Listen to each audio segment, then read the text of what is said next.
వీసీల నియామకం యూజీసీ ద్వారా చేపట్టే యత్నం జరుగుతుందని సీఎం రేవంత్ రెడ్డి అన్నారు. డాక్టర్ బిఆర్ అంబేద్కర్ సార్వత్రిక విశ్వవిద్యాలయంలో అంబేద్కర్ విగ్రహావిష్కరణ కార్యక్రమంలో ఆయన పాల్గొని మాట్లాడారు. యూజీసీ ద్వారా కేంద్ర పెత్తనం చేసే ప్రయత్నం మంచిది కాదన్నారు. వర్సిటీల స్వయం ప్రతిపత్తి హరించాలని కేంద్రం వర్సిటీలపై రాష్ట్ర హక్కును కేంద్రం ఎలా తీసుకుంటుంది? కేంద్రం కుట్రలను ఎలాగైనా అడ్డుకోవాల్సిందే. ఇతర సీఎంలతో కలిసి యూజీసీ నిబంధనలపై పోరాడతాం.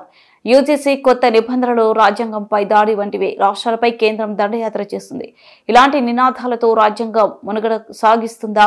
అంబేద్కర్ రాసిన రాజ్యాంగంలోని అధికార విభజన ఉంది. కేంద్రం తక్షణమే యూజీసీ నిబంధనలు ఉపసంహరించుకోవాలి. కేంద్రం ఒక్కొక్కటిగా రాష్ట్రాల హక్కులు గుంజుకుంటే ఎలా తీరు ఇలాగే ఉంటే రాష్ట్రాల నామమాత్రం అవుతాయి. పద్మ అవార్డుల విషయంలో తెలంగాణపై వివక్ష చూపించింది. రాష్ట్రం సిఫారసు చేసిన వారికి పురస్కారాలు ఇవ్వలేదు. గద్దర్, చుక్క రామయ్య, అందశ్రీ, గోరెటి వెంకన్న, జయధీర్, తిరుమలరావు పేర్లు సిఫారసు చేశాం. ఏపీకి 5 అవార్డులు ఇచ్చారు. మనకు 4 అయినా ఇవ్వలేదు. ఈ వివక్షపై కేంద్రానికి లేఖ రాస్తా.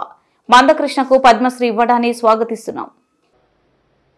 ఈ Ambedkar open university PV Narasimha Rao గారు దీన్ని ముందుకు తీసుకువెళ్ళిండ్రు అని అంటే సామాజిక బాధ్యతతోని వారిది ముందుకు తీసుకెళ్ళారు. సర్టిఫికెట్ల కోసం అయితే చాలా యూనివర్సిటీలు ఉన్నాయి అప్పటికే తెలంగాణ సమాజంలో. ఉస్మానియా, కాకతీయ లాంటి గొప్ప పేరు ప్రఖ్యాతులుగాంచిన యూనివర్సిటీలు ఉన్నాయి. కానీ ఒక ప్రత్యేకమైన ఆలోచనతో, లక్ష్యంతో ఆనాడు డాక్టర్ బాబాసాహెబ్ అంబేద్కర్ ఓపెన్ యూనివర్సిటీని ప్రారంభించడం, ఈ యూనివర్సిటీలో విద్యనే కాదు ఈ సమాజంలో ఉన్న సమస్యలను నిశితంగా గమనించి ఈ సమస్యలకు ఒక పరిష్కారాన్ని చూపించే ఆలోచన విధానం కూడా ఇక్కడి నుంచి ప్రజలకు చేరాలి అనే ఒక గొప్ప లక్ష్యంతోనే ఈ యూనివర్సిటీని ప్రారంభించడం జరిగింది.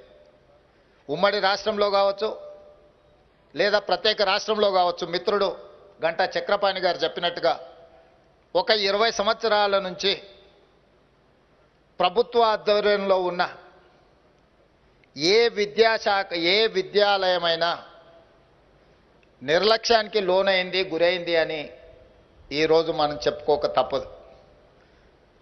ప్రత్యేకంగా ఈరోజు పేదలకు అందించవలసిన విద్య, రైట్ టు ఎడ్యుకేషన్ యాక్ట్, విద్య ఒక హక్కుగా, ఈ హక్కును పేదలకు దూరం చేసే అధికారము ఎవరు ఇవ్వలేదు పాలకులకి.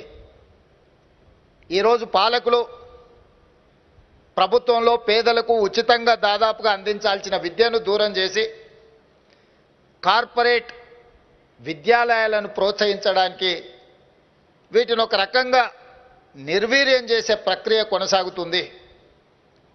అందుకే నేను బాధ్యత తీసుకున్న మరుక్షణం మంత్రివర్గాన్ని ఏర్పాటు చేసుకోవడానికి ఎంత ప్రాధాన్యత